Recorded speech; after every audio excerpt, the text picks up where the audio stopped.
Mes bien-aimés, en cette nuit tranquille où le silence enveloppe vos pensées, je viens à vous avec des vérités qui transformeront votre compréhension de ma grâce infinie.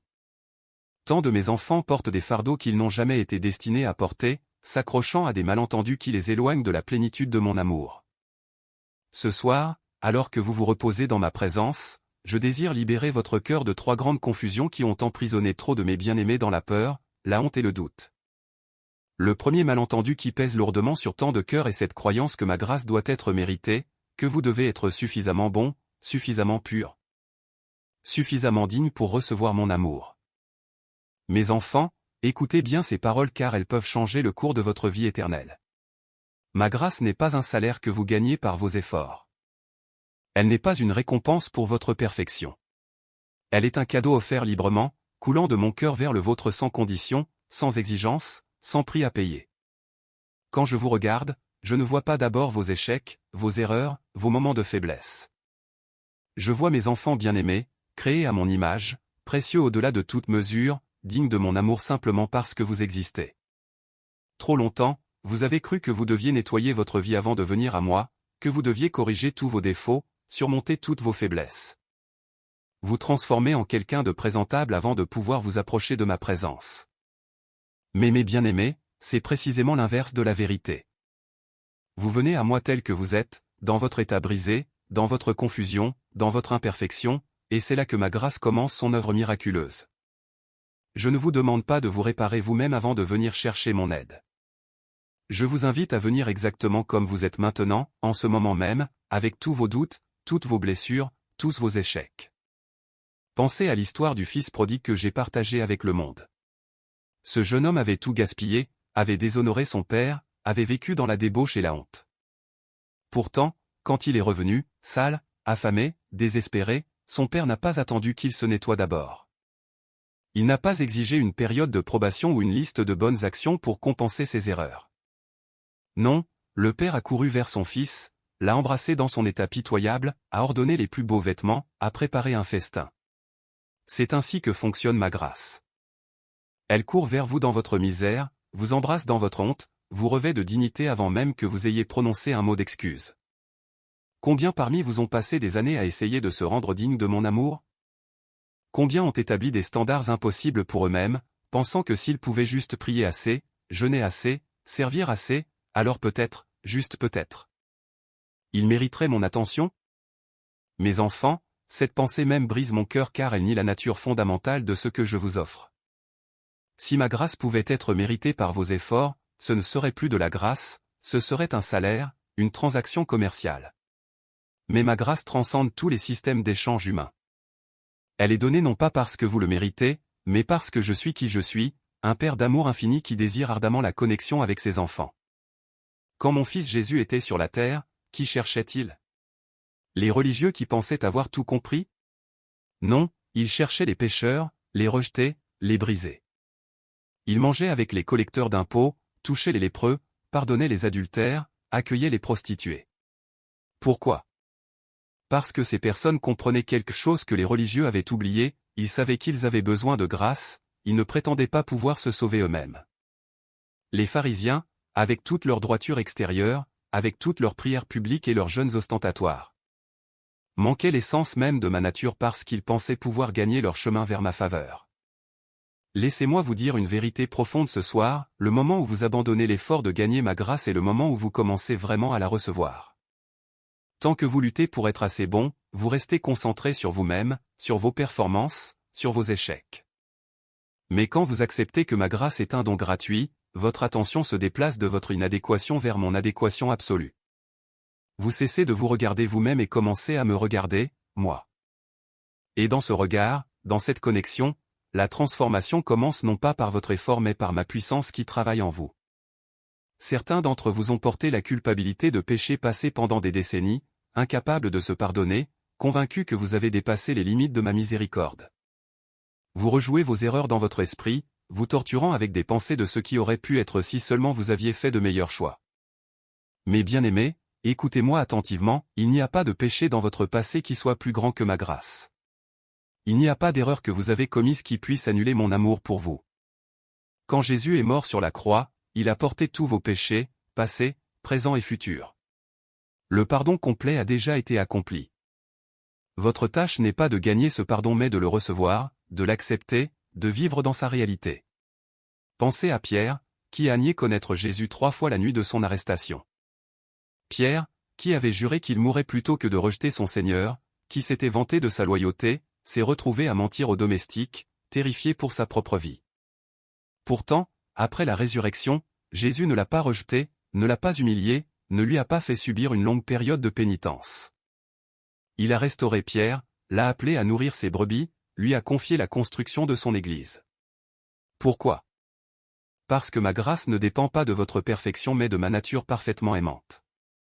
Le deuxième malentendu qui emprisonne tant de mes enfants est l'idée que ma grâce est limitée, qu'elle peut s'épuiser, que vous pouvez pécher une fois de trop et vous retrouver au-delà de ma portée.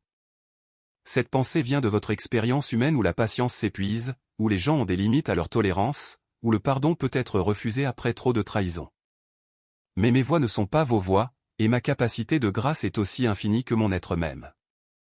Il n'y a pas de compteur qui enregistre vos péchés, pas de limite après laquelle je dis maintenant c'est trop. Ma grâce est un océan sans fond, une fontaine qui ne cesse jamais de couler, une lumière qui ne peut jamais être éteinte. Vous vous souvenez quand Pierre est venu à Jésus et a demandé combien de fois il devait pardonner à son frère, suggérant cette fois comme étant généreux. Jésus a répondu non pas 7 fois, mais 70 fois 7 fois, ce qui signifie essentiellement sans limite, sans fin. Si je demande à mes enfants de pardonner sans limite, combien plus mon propre pardon est-il illimité? Je ne compte pas vos échecs. Je ne garde pas de registre de vos erreurs. Chaque fois que vous venez à moi avec un cœur repentant, ma grâce est là, fraîche et nouvelle, comme si c'était la première fois. Certains d'entre vous luttent avec des péchés récurrents, des schémas que vous semblez incapables de briser. Vous tombez, vous vous repentez, vous essayez à nouveau, et puis vous retombez. Et chaque fois que vous tombez, la voix de l'accusateur murmure que cette fois c'est vraiment fini, que vous avez épuisé ma patience, que ma grâce ne peut pas couvrir encore une autre chute. Mais mes bien-aimés, c'est un mensonge tout droit venu de l'ennemi de vos âmes. Ma grâce ne diminue pas avec utilisation. Elle ne s'use pas. Elle ne devient pas plus mince à mesure que vous en tirez. Au contraire, plus vous puisez dans ma grâce, plus vous découvrez sa profondeur inépuisable. Pensez aux Israélites dans le désert. Chaque jour pendant 40 ans, j'ai fourni la manne, du pain du ciel. Chaque matin, peu importe combien ils se plaignaient, peu importe combien de fois ils doutaient, peu importe leur désobéissance, la manne était là. Ma provision ne s'est jamais tarie. C'est ainsi avec ma grâce. Chaque nouveau jour apporte une nouvelle provision de ma miséricorde. Les lamentations de Jérémie le disent si bien, les bontés de l'Éternel ne sont pas épuisées, ses compassions ne sont pas à leur terme, elles se renouvellent chaque matin. Grande est ta fidélité. Le problème n'est jamais un manque de grâce de ma part, mais souvent une réticence à recevoir de votre part. Vous pensez que vous devez mériter une autre chance, que vous devez prouver que cette fois sera différente avant de pouvoir recevoir mon pardon. Mais c'est encore une fois l'approche basée sur le mérite qui manque l'essence de la grâce. Vous ne gagnez pas de nouvelles chances. Je les donne librement, infiniment, parce que c'est ma nature de donner, de restaurer, de renouveler. Laissez-moi vous parler de la femme prise en adultère. Les leaders religieux l'ont traînée devant Jésus, prête à la lapider selon la loi. Ils voulaient le piéger, le forcer à choisir entre la miséricorde et la loi. Mais Jésus a transcendé leur dichotomie. Il a défié quiconque était sans péché de jeter la première pierre, et un par un, les accusateurs sont partis. Puis il s'est tourné vers la femme et a dit ces paroles magnifiques, « Je ne te condamne pas non plus. Va, et ne pêche plus. » Remarquez qu'il ne lui a pas donné une longue liste de choses à faire pour se racheter. Il n'a pas exigé une période de probation. Il a offert un pardon immédiat et complet, puis l'a envoyé avec l'encouragement à vivre différemment. C'est l'ordre que tant de mes enfants inversent. Vous pensez que vous devez d'abord vivre différemment, puis vous recevrez le pardon. Mais je dis, reçois d'abord mon pardon, laisse ma grâce te laver propre, et de cette position de propreté et d'acceptation, tu trouveras la force de vivre différemment. La transformation vient de l'amour reçu, pas de l'effort pour gagner l'amour. Quand vous savez vraiment que vous êtes aimé inconditionnellement, que ma grâce ne s'épuisera jamais, que je ne vous abandonnerai jamais ni ne vous rejetterai jamais. Alors vous commencez à vivre de cet amour plutôt que pour cet amour. Le troisième malentendu qui trouble profondément tant de cœurs est l'idée que ma grâce signifie que le péché n'a pas d'importance, que si je pardonne librement. Alors vous pouvez vivre comme vous le souhaitez sans conséquence. Certains craignent même d'embrasser pleinement ma grâce parce qu'ils pensent que cela conduira à la complaisance ou donnera une licence pour pécher. Mais mes bien-aimés, c'est une incompréhension fondamentale de ce que fait réellement la grâce dans un cœur humain. Ma grâce n'est pas une permission de pécher, elle est la puissance de ne pas pécher. Elle n'excuse pas le mal, elle le transforme. Quand vous expérimentez vraiment la profondeur de mon amour pour vous, quand vous saisissez la réalité de ce que mon Fils a payé pour vous racheter, cela ne vous rend pas désinvolte à propos du péché. Cela brise votre cœur pour ce que le péché fait pour briser notre relation. Vous commencez à haïr le péché non pas par peur de la punition, mais par amour de la relation. Pensez à cela, qu'est-ce qui vous motive davantage à changer, la peur ou l'amour? Si vous obéissez seulement par peur de la punition, alors votre obéissance est superficielle, forcée, fragile. Dès que vous pensez pouvoir vous en sortir avec quelque chose, dès que vous pensez que je ne regarde pas, la tentation de pécher devient irrésistible. Mais quand vous obéissez par amour, quand votre désir est de me plaire parce que vous m'aimez, parce que vous savez combien je vous aime, alors votre obéissance vient de l'intérieur. Elle est authentique, durable, enracinée dans le désir plutôt que dans le devoir. Paul a compris cela profondément. Il a écrit, « Devrions-nous continuer à pécher afin que la grâce abonde ?» Certainement pas. Ce n'est pas qu'il craignait que Dieu retire sa grâce. C'est qu'il avait été si transformé par la grâce que l'idée de l'exploiter était répugnante pour lui. Quand vous avez vraiment rencontré ma grâce, quand vous avez goûté de ma bonté, quand vous avez expérimenté la liberté que le pardon apporte, pourquoi voudriez-vous retourner dans la prison du péché? Le péché n'est pas simplement la violation de règles arbitraires que j'ai établies pour vous rendre la vie difficile. Le péché est tout ce qui endommage votre relation avec moi, avec les autres et avec vous-même. C'est tout ce qui vous éloigne de la plénitude de vie que je désire pour vous. Quand je vous dis d'éviter certaines choses, ce n'est pas parce que je veux limiter votre joie, c'est parce que je connais ces choses qui détruiront votre joie. Je suis comme un père aimant qui dit à son enfant de ne pas toucher le poêle chaud, non pas pour être méchant, mais pour protéger l'enfant de la brûlure. Ma grâce vous libère pour vivre la vie la plus riche et la plus pleine possible. Elle ne vous libère pas dans le chaos et l'autodestruction, mais dans l'ordre et la prospérité qui viennent de vivre en alignement avec la façon dont je vous ai conçu pour fonctionner. Pensez à un poisson. Un poisson est libre dans l'eau. Vous pourriez penser que vous libérez le poisson en le sortant de l'eau et en le plaçant sur la terre, mais en réalité, vous le tuez. Le poisson a été conçu pour l'eau. De même, vous avez été conçu pour vivre en relation avec moi, pour marcher dans mes voies. Ma grâce vous libère pour être qui vous avez été créé pour être. Certains d'entre vous ont entendu des enseignements qui présentent la grâce et la sainteté comme étant en opposition, comme si vous deviez choisir entre être accepté et être transformé. Mais c'est une fausse dichotomie. Ma grâce vous accepte exactement là où vous êtes, mais elle ne vous laisse jamais là où elle vous a trouvé. Elle vous rencontre dans votre désordre, puis elle commence doucement, patiemment, amoureusement à vous transformer. Ce n'est pas que vous devez changer pour être accepté, c'est que l'acceptation elle-même devient le catalyseur du changement. Pensez au lépreux qui est venu à Jésus en disant, « Si tu veux, tu peux me rendre pur. » Jésus a tendu la main et l'a touché, disant, « Je le veux, sois purifié. » Remarquez l'ordre. Jésus l'a touché alors qu'il était encore lépreux. Selon la loi, toucher un lépreux rendrait Jésus impur. Mais au lieu que le lépreux rende Jésus impur, Jésus a rendu le lépreux pur. C'est la puissance de ma grâce. Elle ne craint pas votre impureté. Elle ne recule pas devant votre désordre. Elle entre directement dedans et commence à vous transformer de l'intérieur. La transformation que ma grâce apporte n'est pas un poids à porter mais un cadeau à recevoir.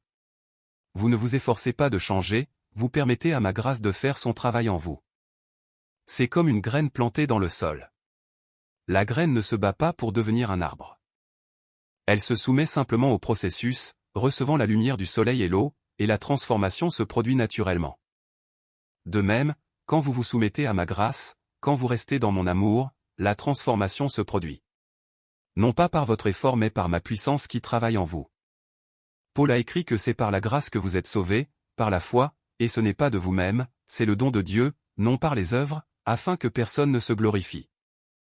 Mais il continue en disant que vous êtes l'ouvrage de Dieu, créé en Christ Jésus pour les bonnes œuvres que j'ai préparées d'avance pour vous. Voyez-vous? Ma grâce vous sauve non pas à cause de bonnes œuvres, mais pour de bonnes œuvres. Elle ne vous laisse pas inchangé, elle vous transforme en quelqu'un qui porte naturellement du fruit, qui vit différemment, qui reflète mon caractère. Mes bien-aimés, alors que vous vous reposez dans ces vérités cette nuit, laissez-les pénétrer profondément dans votre esprit et votre cœur. Ma grâce n'est pas quelque chose que vous gagnez, elle est quelque chose que vous recevez. Elle n'est pas limitée ou épuisable, elle est infinie et toujours disponible. Elle ne vous donne pas une licence pour pécher, elle vous donne la puissance de vivre libre du péché. Ces trois vérités, correctement comprises, transformeront votre marche avec moi. Arrêtez d'essayer de vous rendre suffisamment bon pour moi. Vous ne le serez jamais par vos propres efforts, et vous n'avez pas besoin de l'être. Je vous aime maintenant, en ce moment même, avec toutes vos imperfections, tous vos doutes, tous vos échecs. Venez à moi tel que vous êtes. Laissez ma grâce vous laver, vous renouveler, vous restaurer. Vous n'avez pas à cacher vos luttes de moi. Je les connais déjà toutes et je vous aime complètement. Arrêtez de vous inquiéter que vous puissiez un jour épuiser ma grâce. Vous ne le pouvez pas. C'est impossible. Ma grâce est plus profonde que votre péché le plus profond, plus large que votre échec le plus large, plus forte que votre faiblesse la plus forte. Peu importe combien de fois vous tombez, ma grâce est là pour vous relever. Peu importe jusqu'où vous vous éloignez, ma grâce peut vous ramener à la maison. Il n'y a pas de retour au-delà de ma portée, pas de péché au-delà de mon pardon. Et arrêtez de craindre que ma grâce vous conduise dans la complaisance. Une véritable rencontre avec ma grâce ne vous rend pas désinvolte à propos du péché, elle enflamme votre cœur d'amour pour moi. Quand vous comprenez vraiment ce que j'ai fait pour vous, quand vous saisissez la profondeur de mon amour, votre désir naturel ne sera pas d'exploiter ma grâce mais de vivre d'une manière qui m'honore. Non pas par peur de la punition mais par amour de la relation. La grâce est le fondement de tout dans votre relation avec moi. C'est par grâce que vous êtes sauvés. C'est par grâce que vous êtes maintenus. C'est par grâce que vous êtes transformés. C'est par grâce que vous recevez la force pour chaque jour, la sagesse pour chaque décision, le courage pour chaque défi. La grâce n'est pas juste quelque chose qui vous fait entrer dans le royaume, c'est ce qui vous soutient chaque moment de votre voyage. Quand vous vous réveillez demain matin, avant même d'ouvrir les yeux, ma grâce sera là. Quand vous affrontez des décisions difficiles, quand vous êtes confronté à la tentation, quand vous vous sentez faible et inadéquat, ma grâce sera là. Quand vous tombez et échouez, quand vous décevez vous-même et les autres, quand vous vous demandez si vous pourrez jamais le faire, ma grâce sera là. Elle ne vacille jamais, ne diminue jamais, ne vous abandonne jamais. Certains d'entre vous portent la honte de secrets que vous n'avez jamais partagés avec personne. Des choses dont vous êtes si profondément honteux que vous les avez enfouies profondément à l'intérieur. Vous craignez que si quelqu'un savait vraiment, il vous rejetterait, ne vous aimerait jamais. Mais mes bien-aimés, je connais tous vos secrets, et je vous aime complètement. Il n'y a rien dans votre passé, rien dans votre présent, rien que vous pourriez jamais faire dans votre avenir qui changerait mon amour pour vous. Ma grâce couvre tout. D'autres parmi vous vivez avec le regret de temps perdu, d'opportunités manquées, d'années gaspillées loin de moi. Vous regardez en arrière et voyez tout ce qui aurait pu être différent si seulement vous m'aviez connu plus tôt, si seulement vous aviez fait de meilleurs choix. Mais mes enfants, ma grâce rachète même le temps perdu. Ce que les sauterelles ont mangé, je le restaurerai. Votre passé ne définit pas votre avenir. À partir de ce moment, vous pouvez marcher dans la plénitude de ma grâce, vivre avec but, faire une différence dans le monde. Il y a ceux parmi vous qui luttent avec un sentiment d'indignité si profond que vous ne pouvez pas croire que vous pourriez jamais être utilisé par moi pour quelque chose de significatif. Vous regardez vos faiblesses, vos limites, vos échecs passés, et vous pensez que vous êtes disqualifié du service. Mais c'est précisément le genre de personne que j'aime utiliser. Je ne cherche pas des personnes parfaites, je cherche des personnes disponibles. Ma grâce prend vos faiblesses et les transforme en force. Elle prend vos échecs et les transforme en témoignages. Elle prend votre passé brisé et le transforme en un avenir magnifique. Pensez à Moïse, un meurtrier en fuite qui avait abandonné son peuple. Je l'ai appelé à conduire Israël hors d'Égypte. Pensez à David, un adultère et un meurtrier qui a été appelé un homme selon mon propre cœur. Pensez à Pierre, qui m'a nié et a pourtant construit mon Église. Pensez à Paul, qui a persécuté les chrétiens et est devenu le plus grand missionnaire de tous les temps. Ma grâce ne cherche pas des personnes parfaites, elle transforme des personnes brisées en vaisseaux puissants de mon amour. Votre valeur ne vient pas de ce que vous faites mais de qui vous êtes. Vous êtes mon enfant, créé à mon image, racheté par le sang de mon Fils, adopté dans ma famille. C'est votre identité, et rien ne peut la changer. Pas le péché, pas l'échec, pas le rejet, pas les circonstances. Vous êtes mien, et je suis vôtre. C'est le fondement sur lequel tout le reste est construit. Quand vous comprenez cette vérité, tout change. Vous ne vivez plus pour gagner mon approbation mais à partir de mon approbation. Vous ne vous efforcez plus de devenir quelqu'un que j'aimerais, vous vous reposez dans le fait que vous êtes déjà quelqu'un que j'aime. Ce changement de perspective transforme tout. Le service devient une joie plutôt qu'un devoir. L'obéissance découle du désir plutôt que de l'obligation. La prière devient une conversation avec quelqu'un que vous aimez plutôt qu'un rituel religieux. Ma grâce vous rencontre exactement où vous êtes, mais elle est trop puissante pour vous laisser là. Elle vous rencontre dans votre peur et vous donne du courage. Elle vous rencontre dans votre faiblesse et vous donne de la force. Elle vous rencontre dans votre confusion et vous donne de la clarté. Elle vous rencontre dans votre désespoir et vous donne de l'espoir. Elle ne vous juge pas pour votre position actuelle, elle célèbre simplement le fait que vous êtes venu, et puis elle commence à vous emmener plus profondément dans mon amour. Plus haut dans votre compréhension, plus loin dans votre but. La transformation n'est pas instantanée. C'est un voyage, un processus. Il y aura des jours où vous vous sentirez avancer rapidement et des jours où vous vous sentirez coincé. Il y aura des victoires à célébrer et des échecs à apprendre. Mais à travers tout cela, ma grâce reste constante, vous soutenant, vous encourageant, vous ramenant sur la bonne voie quand vous vous éloignez, vous relevant quand vous tombez. Ne comparez pas votre voyage avec celui de quelqu'un d'autre. Chaque personne a un chemin unique, un ensemble unique de défis, un rythme unique de croissance. Ce qui compte n'est pas la rapidité avec laquelle vous progressez mais la direction dans laquelle vous allez. Êtes-vous tourné vers moi? Êtes-vous ouvert à ma grâce? Êtes-vous disposé à permettre à mon esprit de travailler en vous? Si oui, alors vous êtes exactement là où vous devez être. Ma grâce est suffisante pour vous. Quoi que vous affrontiez en ce moment, quel que soit le défi qui se profile à l'horizon, quelle que soit la peur qui vous tient éveillé la nuit, ma grâce est suffisante. Elle vous soutiendra, vous fortifiera, vous verra à travers. Vous n'avez pas à avoir tout compris. Vous n'avez pas à être assez fort par vous-même. Ma force se perfectionne dans la faiblesse.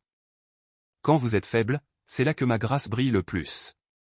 Alors ce soir, alors que vous dérivez vers le sommeil, lâchez prise de ces fardeaux que vous n'avez jamais été destiné à porter. Lâchez prise de l'effort d'être suffisamment bon. Lâchez prise de la peur d'épuiser ma grâce. Lâchez prise de l'inquiétude que ma grâce vous conduira vers le mauvais chemin. Au lieu de cela, recevez simplement. Recevez mon amour. Recevez mon pardon. Recevez ma grâce qui coule comme une rivière vers votre âme assoiffée. Vous êtes aimé avec un amour éternel. Vous êtes pardonné complètement et totalement. Vous êtes accepté exactement tel que vous êtes. Et de cette position d'amour, de pardon et d'acceptation, vous serez transformé en tout ce que j'ai toujours voulu que vous soyez. Non pas par votre effort mais par ma grâce, non pas par votre volonté mais par ma puissance, non pas par votre force mais par mon esprit. Reposez-vous maintenant dans ces vérités. Laissez-les s'infiltrer dans votre subconscient alors que vous dormez. Laissez ma grâce vous envelopper comme une couverture chaude. Laissez mon amour apaiser toutes les places blessées en vous. Laissez mon pardon laver toute la culpabilité et la honte. Et quand vous vous réveillerez dans la fraîcheur d'un nouveau jour, avec une nouvelle provision de ma grâce qui vous attend. Prête à vous soutenir dans tout ce que le jour apporte. Ma grâce est votre héritage. C'est votre droit d'aînesse en tant que mon enfant. C'est le fondement sur lequel votre vie entière est construite. Comprenez-la, recevez-la, vivez de son abondance. Car c'est ma grâce qui fait toute la différence, qui transforme l'ordinaire en extraordinaire, qui prend une vie brisée et la transforme en un beau témoignage de ma puissance rédemptrice. Vous n'êtes pas défini par vos erreurs. Vous n'êtes pas limité par vos échecs. Vous n'êtes pas disqualifié par votre passé. Vous êtes mon enfant bien-aimé, racheté par la grâce, transformé par l'amour, habilité par mon esprit. Et c'est qui vous êtes vraiment, qui vous avez toujours été, qui vous serez toujours. Ma grâce le garantit, mon amour le confirme, ma fidélité le sécurise. Laissez-moi approfondir encore ces vérités car elles sont si essentielles à votre liberté, si fondamentales pour votre joie. Trop longtemps, mes enfants ont vécu sous le poids de malentendus qui ont transformé la relation avec moi en un fardeau plutôt qu'en une bénédiction. Trop longtemps, vous avez porté des charges que je n'ai jamais voulu que vous portiez.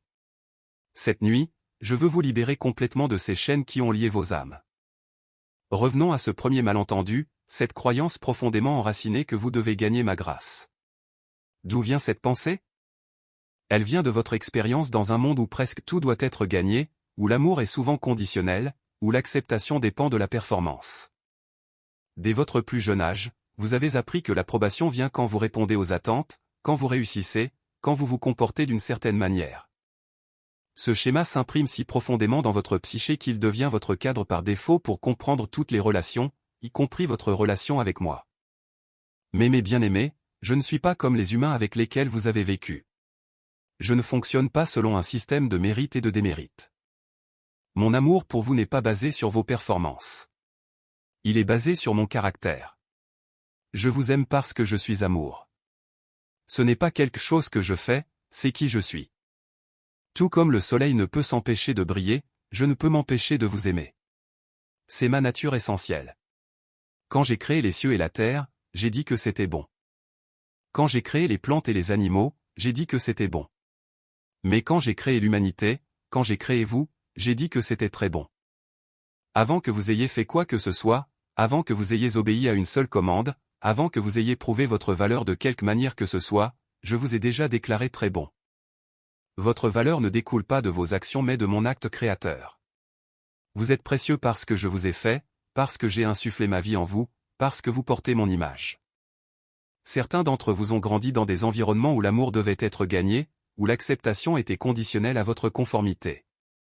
Peut-être aviez-vous des parents qui ne montraient de l'affection que quand vous obteniez de bonnes notes ou gagniez des compétitions. Peut-être aviez-vous des enseignants qui ne vous remarquaient que quand vous excelliez. Peut-être aviez-vous des amis qui ne restaient proches que quand vous répondiez à leurs besoins. Ces expériences vous ont formé à croire que l'amour est quelque chose que vous devez constamment gagner, quelque chose qui peut être perdu si vous ne maintenez pas un certain standard. Mais je ne suis pas vos parents terrestres, je ne suis pas vos enseignants, je ne suis pas vos amis. Je suis votre Père céleste, et mon amour transcende toutes les formes d'amour humain que vous avez connues. Mon amour est inconditionnel, immuable, éternel. Il ne fluctue pas en fonction de vos performances. Il ne se retire pas quand vous échouez. Il ne diminue pas quand vous luttez.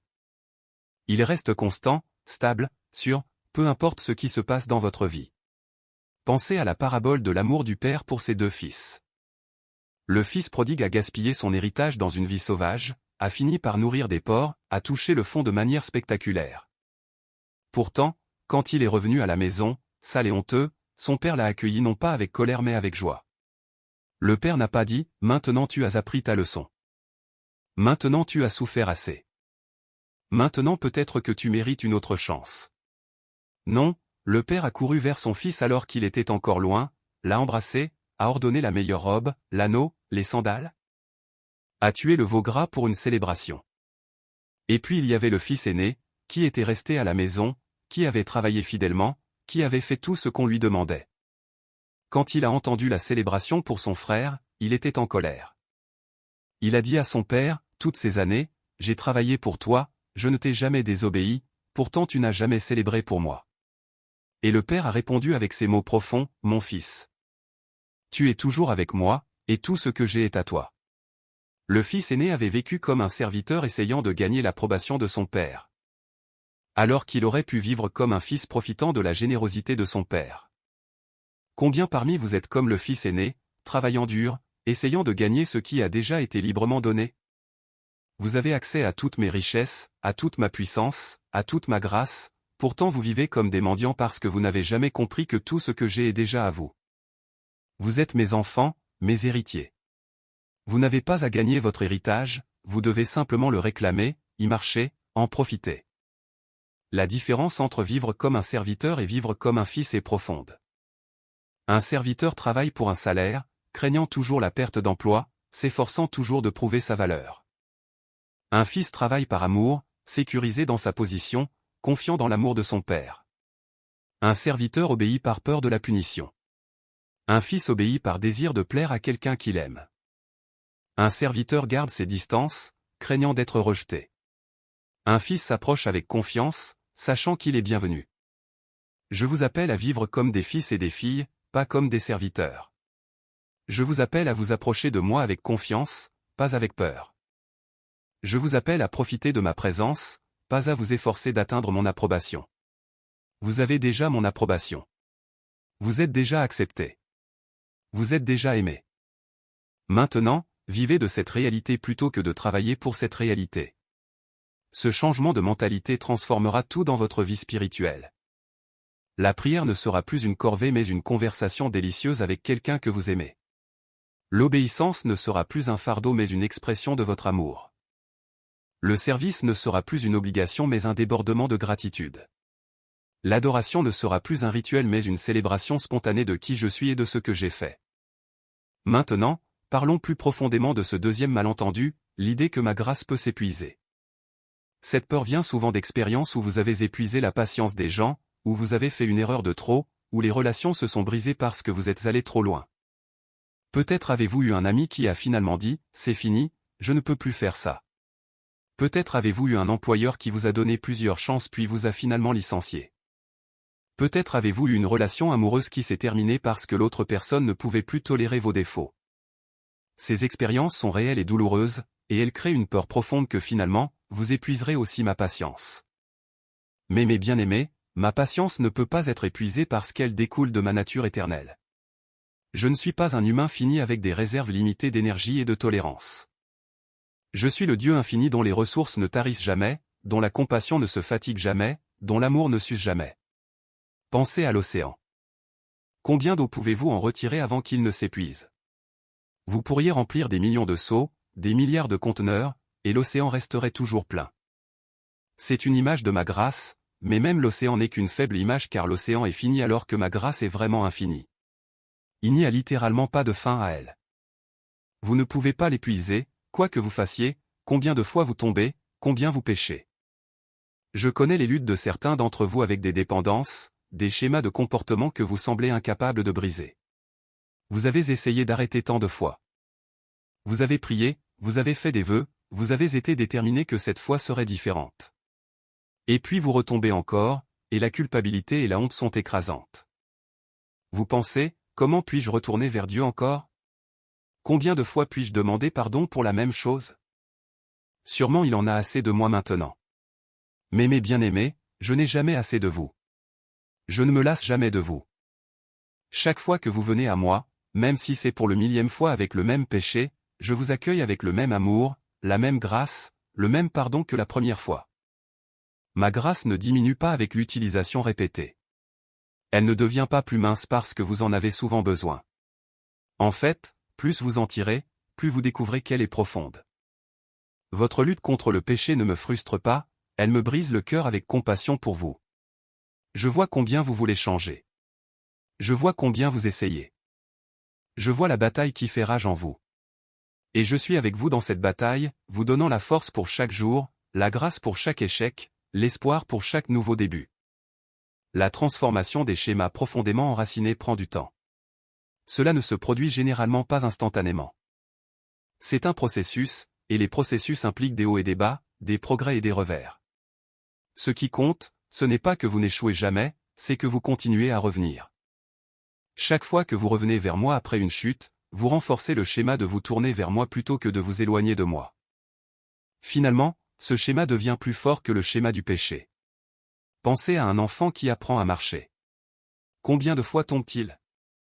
Des centaines de fois, peut-être des milliers. Pourtant, les parents ne disent pas après la 10e chute, c'est tout, tu as utilisé toutes tes chances, maintenant tu devras ramper pour toujours. Non, ils continuent à encourager. À tendre les mains, à célébrer chaque petit progrès. C'est ainsi que je suis avec vous. Chaque fois que vous tombez, je suis là, tendant mes mains, vous encourageant à vous relever et à essayer encore, célébrant chaque petit pas que vous faites vers la liberté. Certaines de vos luttes sont si profondément enracinées, résultant de traumatismes, de schémas familiaux, de câblages neurologiques, qu'elles nécessitent non seulement ma grâce spirituelle mais aussi une intervention professionnelle, une thérapie, peut-être même des médicaments. Et devinez quoi? Ma grâce fonctionne aussi à travers ces moyens. Je ne suis pas limité à travailler seulement par des moyens spirituels. Toute guérison vient de moi, qu'elle vienne par la prière, la médecine, la thérapie ou une combinaison de celles-ci. Ne soyez pas fiers au point de refuser l'aide dont vous avez besoin. Si vous luttiez avec le diabète, vous prendriez de l'insuline. Si vous vous cassiez une jambe, vous iriez chez le médecin. Pourquoi traiteriez-vous différemment les problèmes de santé mentale ou les dépendances? Rechercher de l'aide professionnelle n'est pas un échec de foi, c'est de la sagesse. C'est reconnaître comment j'ai conçu les humains pour guérir, souvent à travers l'expertise et le soin des autres. Ma grâce vous rencontre où que vous soyez dans votre parcours de guérison. Si vous êtes au début, luttant juste pour passer une journée, ma grâce est là. Si vous êtes au milieu, ayant fait des progrès mais toujours en difficulté, ma grâce est là. Si vous êtes plus loin, profitant de la liberté mais toujours vigilant, ma grâce est là. À chaque étape, à chaque moment, ma grâce infinie coule vers vous, vous soutenant, vous renforçant, vous guérissant. Et parlons davantage de ce troisième malentendu, l'idée que ma grâce donne une licence pour pécher. Cette peur vient généralement de personnes qui n'ont jamais vraiment expérimenté ma grâce de manière transformatrice. Ils n'ont connu que la religion, les règles, les rituels. Et donc ils craignent que sans ces garde-fous extérieurs, les gens deviennent fous. Mais ce qu'ils ne comprennent pas, c'est que la vraie grâce crée des garde-fous intérieurs plus forts que n'importe quelle règle externe ne pourrait jamais être. Quand vous expérimentez vraiment mon amour, quand vous saisissez ce que Jésus a fait pour vous, quand vous comprenez le coût de votre salut, quelque chose change profondément en vous. Le péché perd son attrait. Pas parce que vous craignez la punition, mais parce que vous aimez la relation. Vous commencez à voir le péché pour ce qu'il est vraiment, pas juste la violation des règles, mais quelque chose qui endommage ce que vous aimez maintenant le plus, votre connexion avec moi. C'est comme un mariage. Dans un mariage sain, un conjoint ne commet pas d'adultère, pas principalement parce que c'est contre la loi ou parce qu'il craint d'être pris. Mais parce qu'il aime son conjoint et ne veut pas briser cette confiance sacrée. L'amour devient le motivateur, pas la peur. De même, quand vous m'aimez vraiment, quand vous avez goûté de ma bonté, quand vous avez expérimenté l'intimité de ma présence. Le péché devient peu attrayant parce qu'il interfère avec ce que vous chérissez le plus. Paul a écrit, « Tout m'est permis, mais tout n'est pas utile. Tout m'est permis, mais je ne me laisserai pas asservir par quoi que ce soit. » Voyez-vous la maturité dans cette déclaration? Il n'évitait pas certaines choses parce qu'elles étaient interdites par la loi, il les évitait parce qu'elles n'étaient pas utiles, parce qu'elles l'asserviraient. Il avait passé de la moralité basée sur les règles à la sagesse basée sur l'amour. Ma grâce vous libère pour faire des choix sages, pas des choix imprudents. Elle vous libère pour vivre pleinement, pas pour vous autodétruire. Elle vous donne la liberté de dire oui aux choses qui apportent la vie et non aux choses qui apportent la mort. Ce n'est pas de la licence, c'est de la vraie liberté. La licence dit que vous pouvez faire ce que vous voulez sans conséquence. La liberté dit que vous pouvez choisir ce qui est vraiment bon pour vous. Pensez à un jardin bien conçu. Il a des limites, des bordures, une structure. Mais ces limites ne restreignent pas le jardin, elles le permettent. Elles empêchent les mauvaises herbes, maintiennent les plantes organisées, créent un espace où la beauté peut prospérer. De même, mes directives pour votre vie ne sont pas des restrictions arbitraires mais des limites aimantes qui créent un espace où vous pouvez vous épanouir. Quand je dis d'éviter certaines choses, ce n'est pas parce que je veux limiter votre plaisir mais parce que je connais ces choses qui, en fin de compte, vous nuiront. L'immoralité sexuelle blesse les âmes et les corps. Le mensonge détruit la confiance et l'intégrité. La cupidité pourrit le caractère de l'intérieur. La haine empoisonne votre esprit et vos relations. Ces choses ne sont pas interdites parce que je suis restrictif mais parce que je suis protecteur. Ma grâce vous libère pour vivre la vie pour laquelle vous avez été conçu, une vie de paix, de joie, d'amour, de but. Elle ne vous libère pas pour vous détruire vous-même et détruire les autres. La vraie liberté n'est pas l'absence de limites mais la vie dans les bonnes limites. Un train est libre de fonctionner efficacement tant qu'il reste sur les rails. Un poisson est libre de prospérer tant qu'il reste dans l'eau. Vous êtes libre de vous épanouir quand vous vivez en alignement avec ma conception pour vous. Et voici une vérité importante, ma grâce vous donne non seulement le pardon du péché mais aussi la puissance sur le péché. Ce n'est pas juste que vos péchés sont pardonnés, c'est que vous êtes libérés de leur pouvoir. Le même esprit qui a ressuscité Jésus des morts vit en vous, vous donnant la force de vivre différemment. Vous n'êtes plus esclave du péché. Vous êtes un fils ou une fille libre de Dieu. Cela ne signifie pas que vous ne lutterez jamais. Cela ne signifie pas que vous ne tomberez jamais. Cela signifie que le péché n'est plus votre maître. Vous avez été libéré de son pouvoir ultime. Il peut vous tenter, il peut parfois vous faire trébucher, mais il ne vous contrôle plus. Vous avez le choix, et ma grâce vous donne la force de faire le bon choix de plus en plus souvent. Dormez maintenant dans ces vérités, sachant que vous êtes complètement et totalement aimé, sans condition, sans limite, sans fin. Ma grâce vous enveloppe ce soir et vous attendra demain matin, fraîche et nouvelle, prête à vous soutenir dans tout ce que le jour apporte.